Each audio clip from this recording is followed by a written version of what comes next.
I think a lot of people, they're down on themselves because they're like, oh, I'll never be able to afford a home. And they're 28 to 34 years old and they realize I'll never be able to afford a home. But many people don't buy their homes until their late 30s, early 40s.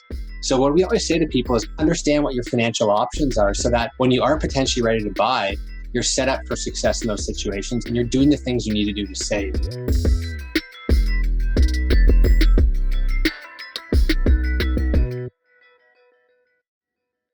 In terms of your advice to people who've been looking to enter the market, and many are considering that the writing's on the wall, that they're going to be renters for probably longer than they would have. I even have friends who've come to the decision that they'll always rent. What is your advice to those people? And to go a little bit beyond that in terms of tapping into your insights in the industry, do you think this is a trend that can be reversed? And how can it be reversed?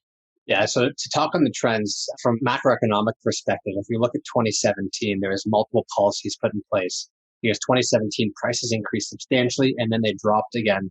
We're sort of at the behest right now in Canada to what the US Federal Reserve does because their rates are low. They're not really increasing them substantially. So there's a double-edged sword. The Canadian policymakers are saying, we don't really see any big issues just yet, but they're acknowledging that there is some speculation. So the hope is that there will be a step forward made by the Canadian policymakers to make affordability better, especially for first-time home buyers.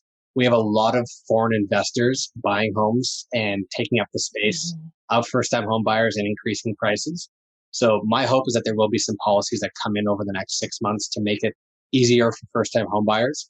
There is new leadership in the CMHC, which has a big impact there. The other side of it is I think a lot of people, they're down on themselves because they're like, oh, I'll never be able to afford a home. And they're 28 to 34 years old and they realize I'll never be able to afford a home. But many people don't buy their homes until their late 30s, early 40s.